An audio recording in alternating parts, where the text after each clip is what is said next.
Hey guys, it's Shama here for another weekly, Retailing Weekly, CEO of Scaling Retail. Here again to share some thoughts on what's happening in the retail sector this week and also to talk about things that are coming up on the retail radar. First up, I want to talk a little bit about Davos and kind of the topic of this idea of the fourth industrial revolution. And what's really interesting here is the World Economic Forum was talking about different ways in which we can de-stress the planet, and also talking about different ways about how we can, think about the Internet of Things, think about artificial intelligence, think about self-driving vehicles, augmented reality, virtual reality, and the different ways in which that can actually be leveraged and used to help better the planet, right? What are some ways in which we can think about technologies and this new industrial revolution in a way that's really productive for the future of for the planet? And I think what's really interesting here is as we start to think about these different areas across technology that really intersect digital, physical, and biological domains, I think what we want to start asking ourselves as it relates to retail is how are we able to really take these different kinds of technologies and introduce them into our businesses and into retail in a way that's not only helpful for people, but also helpful for planet. And when we think about people, we obviously think about manufacturing, we think about production, we also think about things from a planet standpoint of waste, of things like dyes that are going into water, that are going into rivers, etc. So what's interesting here is as we look towards the shifting economy and how we're kind of introducing a lot more scalable labor through artificial intelligence and through a lot of mechanics and engineering, I think we should all be asking ourselves from a fashion and retail standpoint, what does that really mean to us, right? How can we start to make small steps towards introducing different kinds of technologies that can actually help our businesses impact the planet in a better way? And so for some of us, that might be looking at I don't know, things like 3D printing or ways of doing products on demand so as not to, overproduce, not to have too many pieces of inventory, not to have so many goods on the selling floor. So I think we can start to be a little bit more creative with this. One idea, I think I mentioned this last week, we're starting to think about the ways in which we can really move into the next generation of retailing and the next generation of sci-fi and the next generation of what's happening in our retail environments and retail spaces. And so we start to think about things like scalable individuality. And so the idea behind scalable individuality is really that we're able to take things like old school clienteling and be able to really react against them en masse, right? So starting to think about things like, mass text messaging, etc. And so what's really interesting is that the online digital platform Glossy.co recently came out with an article about Ukes and talking about how the Ukes mobile app is driving more than 50% of their sales. And so what's interesting here is they say Ukes Net-a-Porter shared preliminary results which included a standout mobile performance across the company's 4 retailers. So Ukes, Net-a-Porter, Mr. Porter, and the Outnet. For the first time, mobile sales accounted for more than 50% of the total group sales, which reached $2.6 billion in 2017, a year-over-year increase of 17%. Ukes in particular gained mobile ground. The company doesn't break out individual retailer sales. It reported that 96% of Cyber Monday sales on Ukes were made via mobile. So obviously, guys, we're talking about mobile as kind of, we're all having on our radar. It's obviously where a huge amount of digital spend is going. But now we really need to ask ourselves about how they were able to generate that sale. And so what the head of e-commerce at Ukes said is that the majority of their sales was driven by their native app. Now, what's really fascinating about that is they really attribute that to a lot of personalization and the different ways in which they're able to kind of cater to their target market's needs through their mobile app. But what's really fascinating, guys, is a lot of mobile apps do not see the same amount of traction. So companies like Everlane, which have closed their mobile app, also the Amazon mobile app does not do as well. It's really important, I think, for us to think about how we can start to introduce mobile app technologies that are going to be able to really drive that consumer engagement and provide them a need and a resource to have them come back through an application and not just through logging on through a website. And so part of that, I think, is going to be not only activating in terms of the notifications and group notifications I think the interesting thing will be how you can offer information that can only happen through in-app purchasing, right? Through in-app profiles. Being able to aggregate and have that data is valuable as you start to synergize that through your email marketing channels. So I think it's interesting that Ukes is doing so well with their mobile application. It's, in fact, in a time when a lot of companies have either shut down their mobile applications or they really have them as kind of a tertiary platform, thinking firstly in terms of e-com, secondly in terms of, mobile optimized, and then thirdly in terms of a, mobile application. Now, the next interesting thing that I think is super cool is that Warby Parker is launching an initiative for 3 months with 8 of their brick and mortar stores, and they're going to be test piloting a kids program specifically for the eyewear market. Now, what's so fascinating about this, guys, is, and I think it's important that a lot of us start to look at this, is when you're starting to test pilot and roll out a program, we always like to look at different kinds of markets that we can test it out before we say, hey, this belongs in all markets, this belongs in all doors, this is something that we should roll out en masse. And what I think is really fascinating about what they're doing here is Warby Parker is estimated being $1 billion, and they're really using that this platform is going to help them test pilot to know if they should roll it out. This is not the first time that Warby Parker has used this type of innovation or test marketing to really roll out a lot of their programs. What they did a few years ago when they were doing their mobile bus that was kind of taking their products around the country, what they were doing in terms of test piloting, their little pop-in shops in order to see viability of retail footprints. And then lastly, what they've now done with rolling out not just one flagship store, but now rolling it out across the country and also in Canada.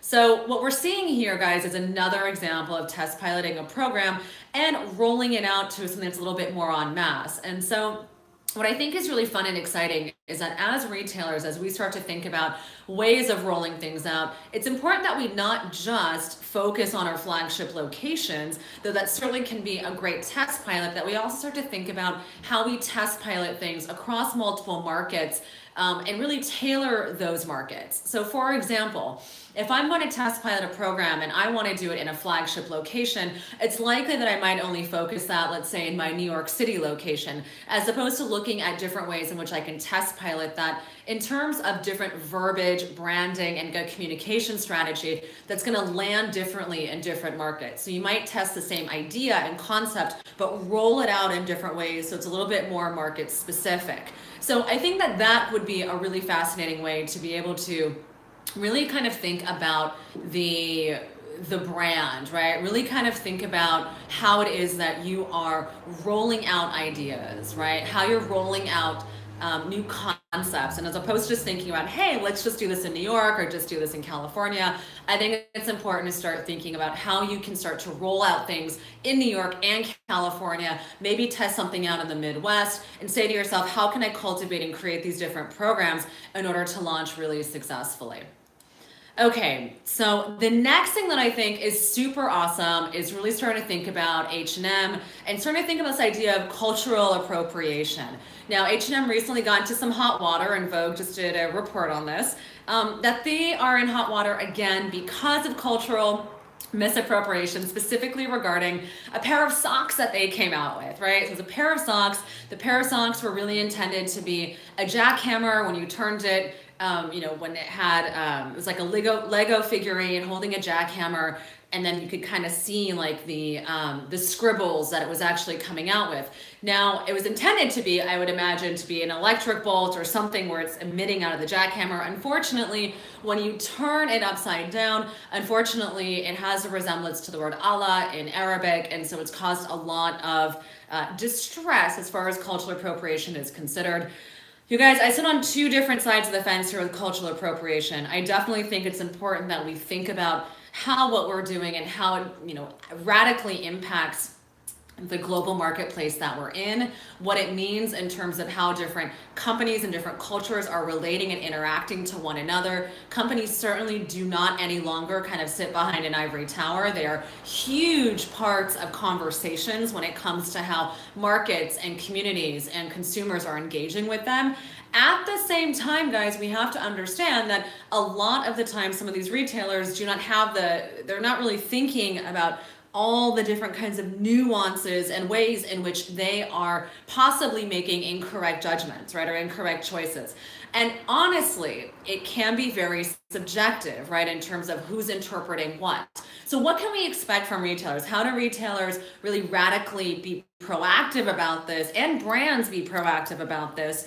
And then what can consumers do, and how do we kind of bring that synergy together? So here's what I think. On the brand side, on the side of the retailers, it's really for us to think about things in terms of language. It's also really important for us to think about advertising and how we can be culturally sensitive without appropriating someone's culture. And I think that that's important, because being culturally sensitive means not only just focus grouping and understanding a little bit more about what that culture is that you are engaging with, but also asking yourself, not just language, what does it mean, but also the context that things mean, right? So it could be that the context is out of place, even though the idea might have been well-intentioned, or that the right model wasn't used to properly kind of show let's say this new type of clothing or accessory that's meant to be really supportive of a community or of a culture, as opposed to being pejorative or degrading or being insensitive to a culture. So I think what we need to have is obviously a little bit more of diversity in terms of a team of diversity, or someone who's kind of within these big companies whose job, just like they have CSR, corporate social responsibility factors, and teams, there really needs to be someone who's kind of looking out for globalized diversity and how we're actually producing these items, and making sure that things are kind of looked at from a final lens of globalization and being culturally sensitive. At the same time, as watchdogs, as we all are as consumers, we really need to be mindful of, hey, every time we see these things, let's bring them up, right? And I think as opposed to maybe always scolding these companies, which certainly I think it's not always bad intention to do that. So let me be honest. I think it's great that we can kind of voice our opinions, tell people what we think, but also being like, hey, maybe you should think about this, and starting to kind of feed them with a lot more nudges on a much larger scale. You know, I think people need to show outrage, and they need to show a desire for a company to introduce these things, not just on a one-off basis, but actively encouraging them, hey, maybe you can think about your advertising in a different way. Maybe you should be thinking about having a cultural sensitivity person on your team in order to be able to screen these things. So consumers continue to be watchdogs, but understand that until cultural sensitivity and cultural appropriation is really dealt with by a proper department, there really isn't anyone internal to these companies who are keeping their eyes on product selections on a much larger and continuing basis. So that, I think, is actually the fundamental problem. Designers and graphic designers and people at the bottom of the totem pole who are being told, produce this, do this, make sure this happens. These people are simply the ones who are out there executing on the vision, right? They're saying, all right, I need to create a Lego, I'm going to create it with a jackhammer, and they're really not the ones who are, I think, to be blamed. I think it's really making sure that a lot of these companies have a layer of cultural sensitivity, that they're able to look at the lens of their products and make certain call outs. So that, I think, is possibly a really great solution to that. Now, the last thing I want to talk about here before I sign off is really kind of the rise of Chinese investors in the fashion industry. Now, what's really fascinating, you guys may or may not know this, but in Africa, China is one of the biggest investors in infrastructure, specifically in countries like Nigeria and in other countries, certainly across the continent. Now, what's really fascinating about that is China's been doing interesting things like creating free trade zones in these different countries. They've also been doing things like bringing in their local workers into these different countries in order to get cheaper labor. And so what's fascinating here is, Chinese companies investing into American companies is certainly not the first time that's happened. It's been happening for a long time. It's been happening on a more globalized scale for a much longer period of time, though we may not necessarily have been really aware of these things as they've been happening. So what I think is interesting here is when you start to think about Chinese investors and companies, then we also start to think about kind of what China's also really not known for, which is kind of their black market or gray market businesses, we have to start to ask ourselves, is there any, fine line here? And I'm kind of going on a little bit of a hunch. I don't want to say conspiracy theory, but is it possible that some of these investors are investing in multiple pots, meaning investing into, let's say, a US bound company and investing there, but also possibly saying, all right, well, maybe we can now take knockoffs. Maybe we can now also look at some other types of, gray market products to then also introduce that wouldn't necessarily cannibalize the business, right? So sometimes when we think about gray market products, we ask ourselves, does this cannibalize the full price or the authentic business? And by gray market, I simply mean, resold goods or, fake goods, which is more of like a black market business, right? And gray market is like the reselling of, of products or kind of products that are coming, that have been stolen maybe off of a ship or et cetera, or a truck. But what I think is fascinating here, and it's something that I've actually know from experience, is, at a company like Gucci, for example, where I was managing the outlet divisions, what I thought was fascinating is that the business continues to grow, right? So yes, there will always be counterfeit goods, there will always be a resale market, but those markets do not cannibalize the full price space, right? Full price products kind of always continue to have a market because of the cachet, because of what it means to have that product, because of the customer experience, because of so many other reasons. So I think it's fascinating, guys, to see as we kind of continue to see more Chinese investors into these fashion brands that are domestic here in the US. It might be interesting to see if anything changes in terms of gray market and black market economies. Certainly, I don't foresee or anticipate any type of nudges or changes in any of those sales. And to be honest, it's just a hypothesis and maybe a conjecture of seeing where these things go as opposed to making any claim to fame. But I think it'll be fascinating. And then lastly, guys, I think in terms of just getting investment or, looking at investment, looking for globalized money is always something that's really fascinating. A lot of people don't know that there are a lot of, Middle East investors that are already making a huge amount of investments into companies here in the US, huge stakeholders in companies like Uber, Airbnb, Saudi investment. And what's fascinating here is a lot of the times these these companies don't even realize where their investment is coming from. And also like the employees of these companies don't realize where it's coming from. Or even, people know that it's coming from a particular investment group, but they don't know who the investors are in that investment group. So as you guys start to think about the investor factor of this and where globalized money is coming in